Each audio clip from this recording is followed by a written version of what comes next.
Hey, how you doing? In this story, I want to talk to you about um, times when in the winter I try to gather food in the forest.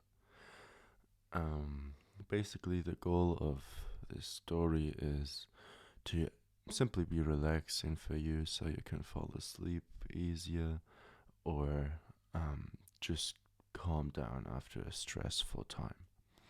So, it'd be ideal if you just sit back or lay down and close your eyes and just in the background hear my story. Um, I've spent a few years quite intensively trying to learn as much as I could about being able to sustain myself outdoors. So, practicing various bushcraft and survival skills, and it was quite awesome. And as I already mentioned, this time I want to talk about how I try to gather food during winter. I didn't take the topic that serious that I was willing to um, gather insects because I was a vegetarian, but I wasn't always a vegetarian. There had been a phase where I did gather some insects, but it was a very brief time. Very shortly afterwards, I stopped eating meat. Anyway, that's not the topic. Um, yeah. What I always used to gather in winter was roots, for example, because, as you know, the leaves are quite useless during winter. What the plant does, at least most of the plants do, is they collect all the nutrients in the roots. So they focus all their energy basically in the roots, and this is what I've gathered. Or one time I've tried cambium. Cambium is basically bark that grows on, well, actually every tree. May it be evergreens, or I think you can say conifers, or deciduous trees. Um, it's a very, very thin layer of bark that grows around the actual wood, you can say. And what this cambium does is it delivers nutrients from the bottom at the root to the very top. This is where the nutrients are transported, basically. And um, yeah, I've decided to gather this cambium because it's very nutritious, obviously. And what you mustn't forget is that it's very thin.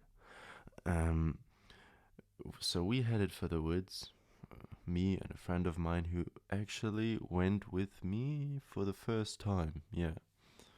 It was the first time that he decided to go to the forest with me. And it was freezing cold, it was snowing, and yeah, it was quite rough. Well, anyway, we found a spruce tree, and it was how to say, it lay on the ground. It wasn't alive anymore, but I could see that it was rather fresh, quite fresh actually. So I decided to peel off the bark, and I tried to collect the cambium. But the problem is, as I mentioned around about 1,000 times by now, it's very thin. And what I did is I was way too rough. I basically just cut off so much wood while gathering that cambium, but I wasn't sure where it began. I mean, the cambium layer, and where there was already wood, you know. And anyway, I just tried to gather as much as I could, packed it in a bag, and we headed for a place where we decided to stay and make a campfire. Making campfires when it's snowing and the ground is covered in snow and it's really wet isn't that easy, but there's always some little tricks.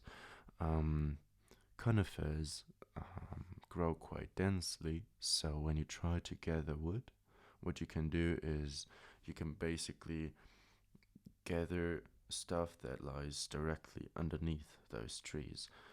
When there's a strong wind or so, it's obvious that the snow is blowing even in that normally protected area.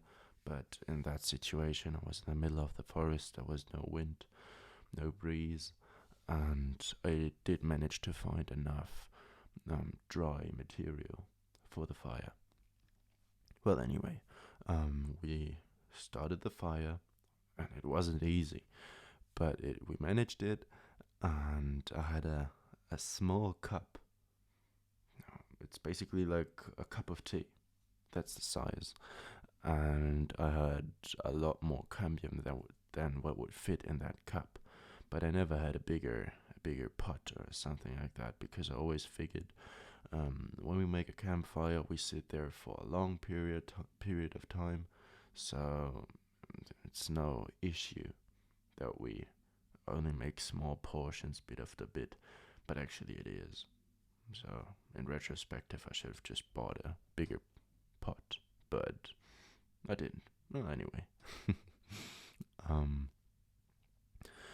we placed the cambium in the cup, filled it with water, cooked it, and decided to eat it.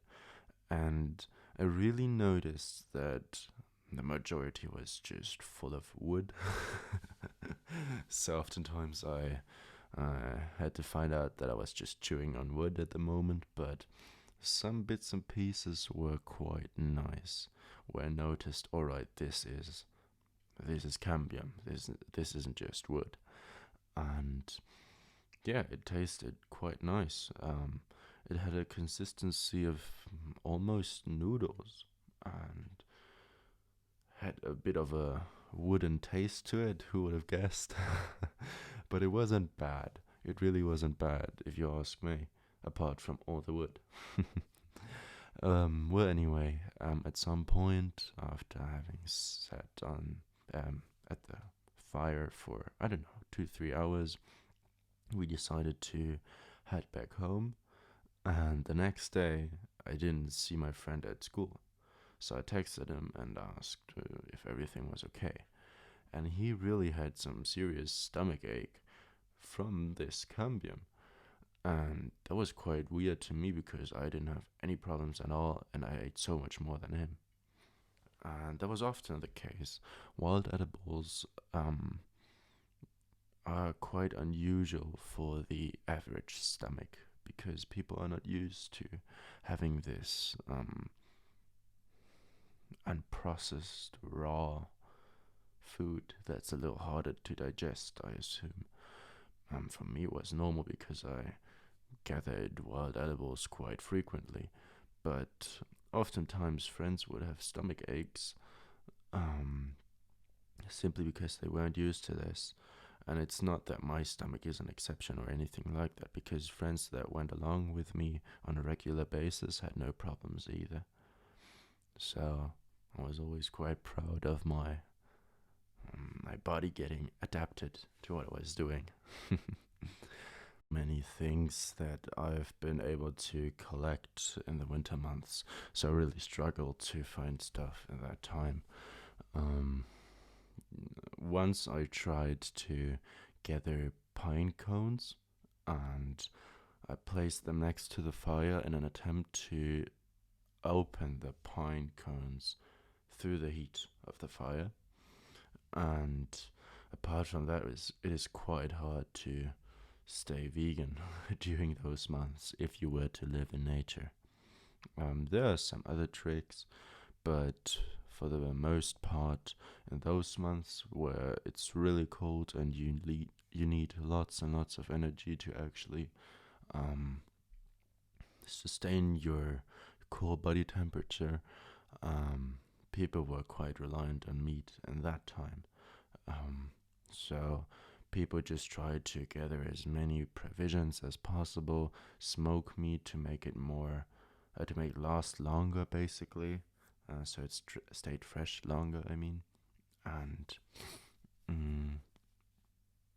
for the rest, people ate lots of insects, indeed.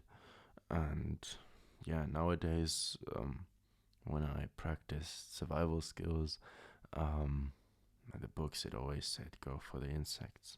Under the barge there are some maggots or something like that, but I didn't eat that. um, no, I just had what had I eaten? Ants, and I don't even know the name of the other insects in English. I'm sorry. Well, anyway, that doesn't really matter now. Well, anyway, people were quite reliant on meat in that time. In spring, it's a completely different story. In spring, so many delicious plants grow. For example, ramsons. I used to, at some points, just go to the woods solely to collect ramsons. I had like a huge bag full of ramsons because when ramsons grow somewhere, it grows in an abundance, in an absolute abundance. It grows very, very rapidly and it spreads rapidly. And I used to collect the leaves and wait, let me look it up.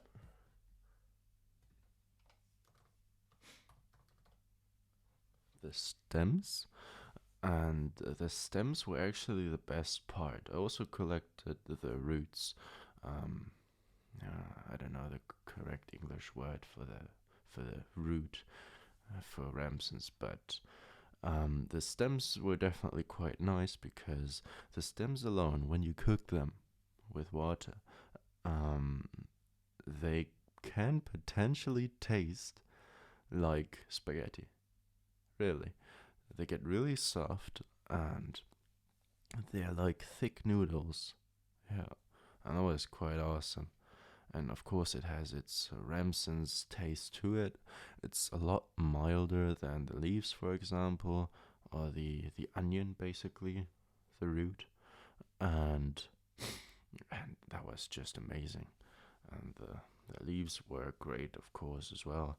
And at some points, I made pesto out of it with oil and pine seeds, and that tasted just amazing. And yeah, that was great times. For the rest, there were some other um, really, really, really delicious plants like knotweed, I think is the name. It's it's an invasive plant out of some place in Asia. I don't know where exactly, and it tastes exactly like